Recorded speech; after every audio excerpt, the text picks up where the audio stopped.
Hey guys, welcome to the second episode of Amazing Animation Analysis. Now, have you ever seen an animated show or film and thought to yourself, wow, this amazing animation is amazing, but you're not really sure why it's so amazing? Well, in this show, I take that animation and I'll analyze it and tell you exactly why it's so amazingly animated. And in this episode, I'll be analyzing the highly acclaimed anime series, One Punch Man.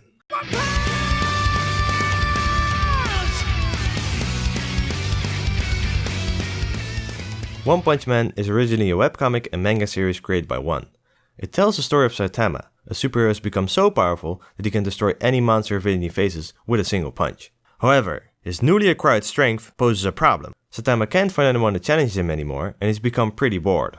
The anime adaptation of One Punch Man has been created by Studio Madhouse. The first season is 12 episodes long, and they've really outdone themselves with the animation in every single one of them. There's so much amazing animation in fact, that instead of analyzing the entire series as a whole, I'll start out by just talking about the very first episode. I've grabbed all the shots and scenes from the first episode that I thought were interesting, well animated, or a good resource to learn from. I'll be analyzing each one of them in detail, and then we'll find out why they're so amazingly animated. We start off with this crab monster attacking Saitama. Saitama dodging it, jumping on his arm, and pulling his eye out with his tie. The first thing I notice about the first shot is that the crab and Saitama are moving independently from each other. What I mean is that they're timed differently. If we watch this frame by frame, we see that the crab has 2 frames here, then Saitama has a frame there, then the crab again, until they sync up. This gives the feeling that they're both singular beings that act independently. This makes the shot feel more believable to us, instead of it being a shot that's been directed and animated, which of course it has been. Now let's focus on the crab monster. With a big downward swing, he throws his crab hand at Saitama. Now, as an animator, what do we want from this attack? We want it to feel believable. We want the audience to think that Saitama is in real danger. We want them to think that if he doesn't get out of the way of this claw right now, that he'll die for sure. This adds a feeling of suspense and excitement to the scene. One of the factors that makes his attack feel believable is the arc of the motion. Arcs in animation are very important to organic characters, and here's why. Let's take an arm for example. The upper arm is attached to the shoulder, the lower arm is connected to the elbow, and the hand is connected to the wrist. These are pivot points. The only way the arm can move is through these pivot points, and in an arcing motion. Now of course not all movements are big and use the entire arm. One can perform a stabbing action by only rotating the shoulder and keeping the lower arm and the wrist straight. There is, however, always something that moves in an arc. Using arcs in animation makes the character feel more organic and believable. So we see that the crab monster's arm has a nice arc. This is caused by him turning his shoulder up and down and rotating his middle. The front part of the claw follows the arc, so it gives us a nice sense of a stabbing motion. The second thing is the weight. We want the weight of the claw to feel like it could crush Saitama. This is done by making it feel like the claw is heavy to pull up and easy to drop down. The animators do this by having more frames where he has to pull it up, near the top of the arc, and very little frames to smash it down, at the end. The more frames, the slower the action. The less frames, the faster. Having more frames at the top of the arc also helps the audience register what's going on and what's about to happen, because everything in the shot moves pretty fast.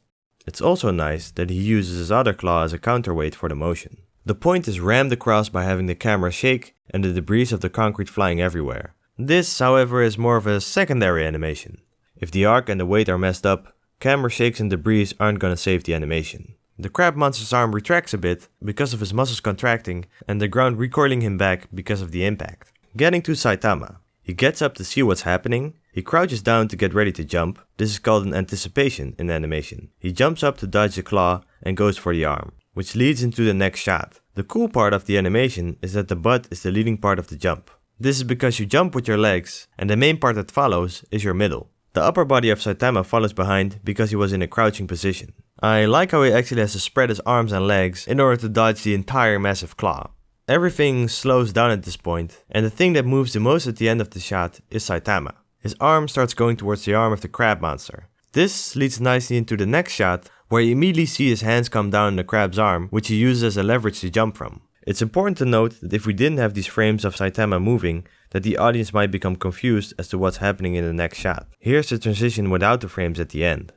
It's not bad, but with the added frames it's definitely better. Here's another nice anticipation before using his hands to jump up. I really like how these two frames work together. You can really see that Saitama uses his entire hand to the fullest to jump off the crab. This is because he pushes all the way back with his hands and closes them in the following frames. In the next shot, we can estimate where Saitama is by following the eyes of the crab. The tie follows Saitama and pulls on the crab's eye.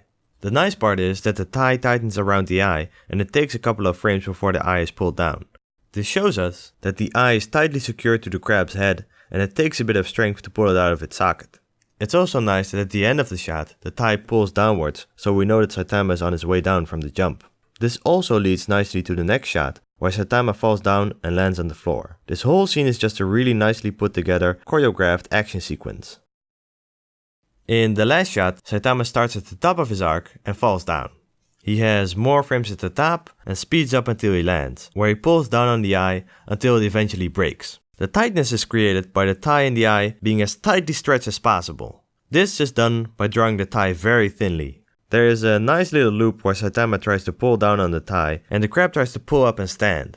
They stretch as far as possible until the eye breaks. The stretching feeling is accentuated by vibrating the characters to give a sense of muscles pulling and spasming uncontrollably. In animation, this will be done by drawing the normal stretch animation first and then rearranging the frames to make it look like they're vibrating. Here's the entire scene once again.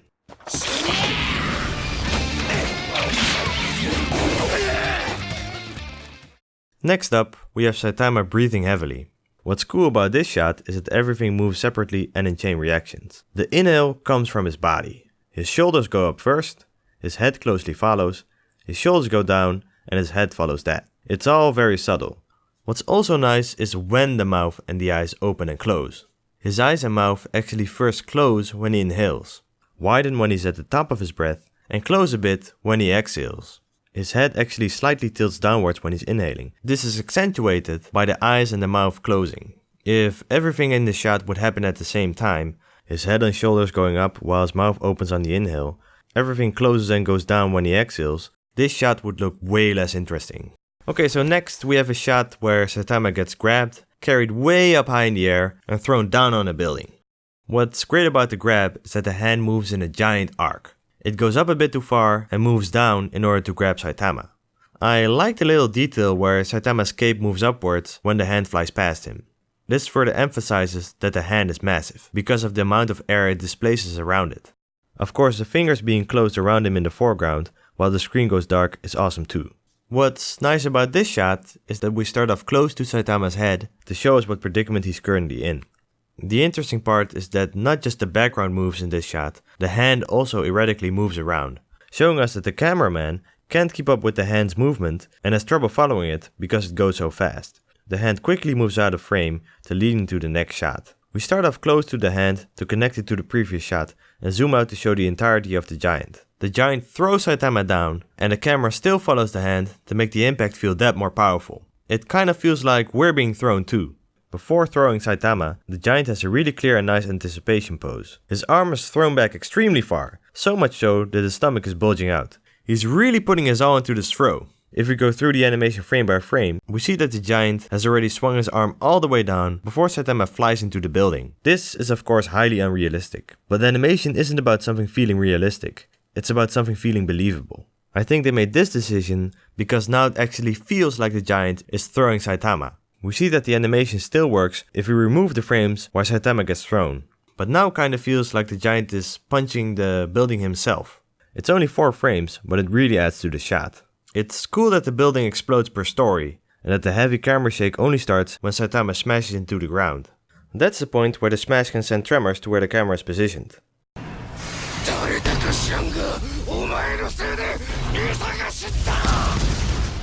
Let me clarify that there's no actual camera in One Punch Man. When you position characters at a certain distance and place them in the frame, we immediately sort of create a camera viewpoint with our own minds. Now, Madhouse is trying to make One Punch Man feel like it's been filmed even more by adding camera shakes and follows, etc.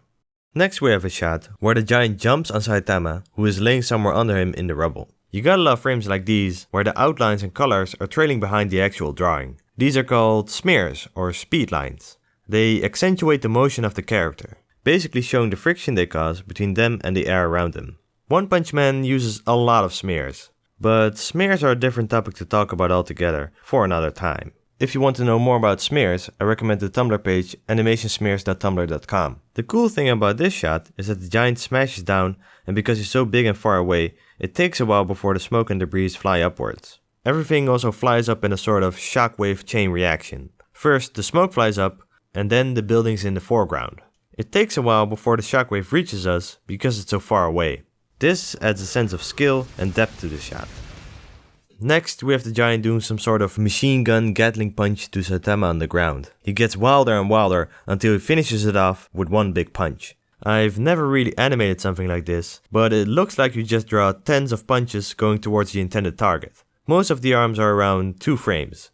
They keep adding arms and harder camera shakes to make it more violent. What's great about the final punch is that his body and his arm move backwards. Then his body moves forward to lean to the punch, but his arm is still going backwards to gather strength. The giant is essentially stretching the muscles in his chest and his arm as far away from each other as possible to maximize his punching power for when he eventually punches. Moving different body parts independently feels organic and interesting. It also makes the punch feel more powerful. I like how when he punches, his arm gets all wobbly and bendy. The special effects are interesting too. They use some sort of smear and lines to tie the 2 shots together. They show us that we've now rotated around the hand. They let us know where we are and where the fist is gonna land. It works really well. This is a great example of how to tie shots like these together.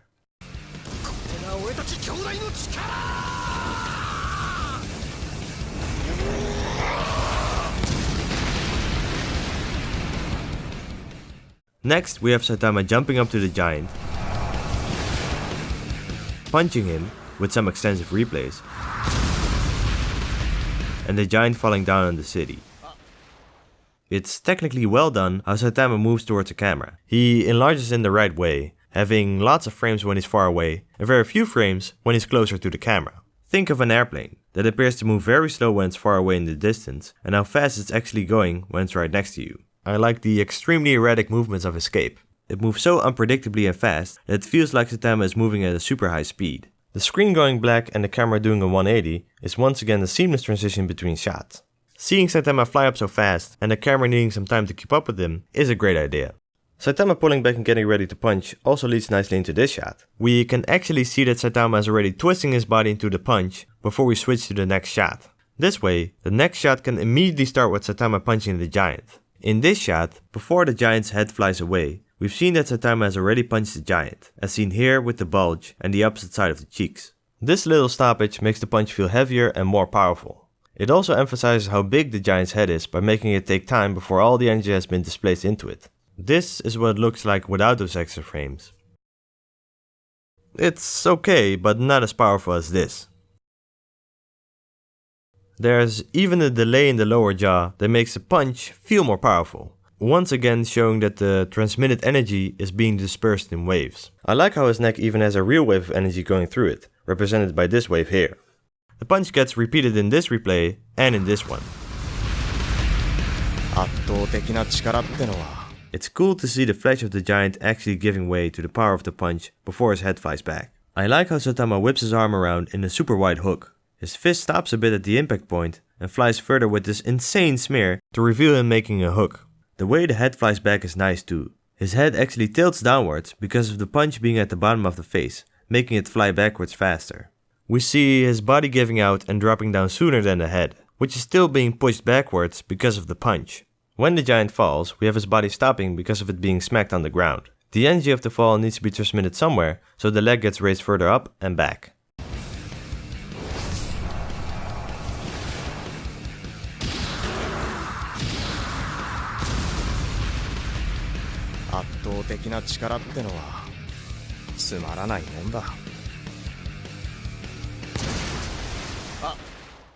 In this scene we have Saitama sleeping. He wakes up, gets caught in an attack, and an entire battle ensues. I like the startled way Saitama awakes. His body tightens up by moving his shoulders close to his head, and again relaxes by moving them apart. This isn't a carefree and lazy way of waking up. No, Saitama gets disturbed by something. Always give your animation meaning. How someone does something tells you a lot about the character and the situation they're in. By having Saitama deliberately wake up in this way, you tell the audience that Saitama already knows something is up. Saitama gets up in this nice arc and gets attacked. It dramatically works really well to have the debris and smoke obscure our vision and then revealing that Saitama's head has been grabbed by the hand. The push Saitama does works well into transitioning into the next shot, where he even goes down a little bit from the previous action before getting up, which is of course done in an arc.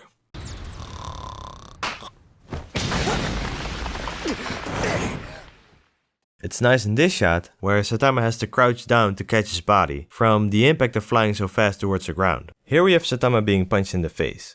Because he hit at the top of his body, he rotates around his axis and flies off into the wall. The rotation shows how much power is in the punch, apart from him flying off into the distance of course.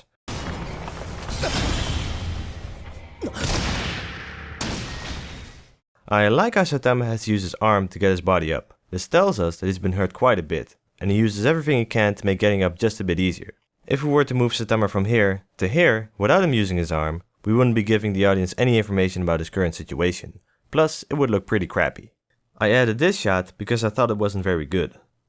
Here we can see Saitama doing a jumping kick and seemingly do a double jump in midair.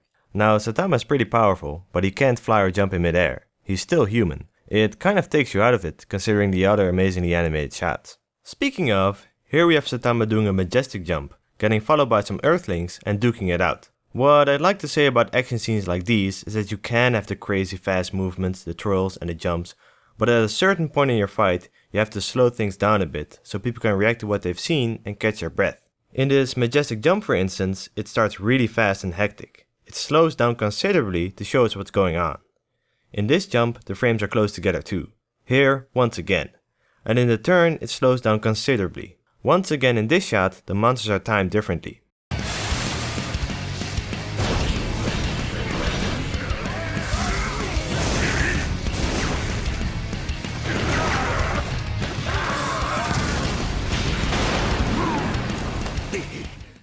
Here we have a leg sweep, an amazing camera turn, a big punch, and monsters being smashed into the concrete wall. The sweep is great. The monsters are moving around, timed differently of course, and they're not just standing still and taking the sweep. Saitama is just too fast for them to react. Saitama uses his right leg as a pivot point, which stays in place, while the rest of his body spins around it really fast. He stops the sweep with his left leg. It's really nice how his pelvis and his left leg are the main points that steer the action, while the rest of his body drags behind. We can clearly see this in his arms. They're wrapped around his body because of the force of the spin. When the spin stops, they heavily rotate around his body because of the leftover energy.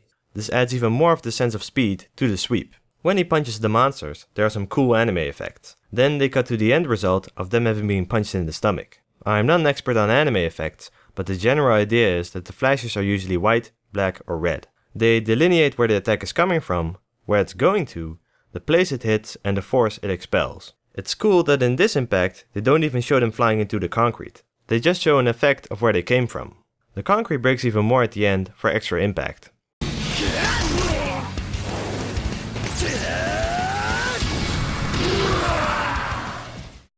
On to this scene, where Saitama is slowly walking towards the camera, the monsters reacting, and Saitama saying some words and pouring his heart out. The walking shot is great. It really shows that Saitama is having trouble moving through the burning debris.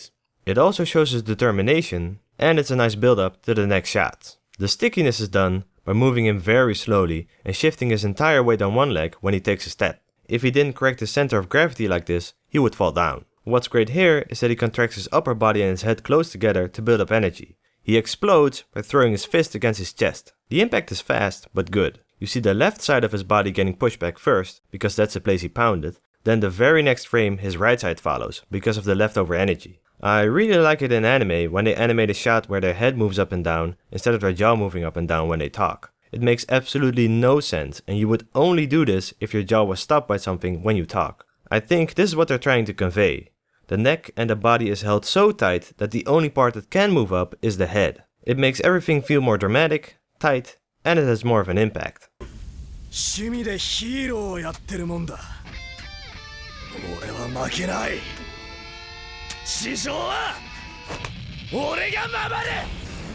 Now there's a big fight, but we're gonna skip it, because I talked about most of the techniques used here already. I'd like to focus on this punch instead. It's amazing. It's a very simple idea, but it's executed very well. We have the arm and the fist coming in to punch the stomach. The fist reaches the stomach, but the arm presses on. The fist has nowhere to go except in and up, and the arm keeps going forward.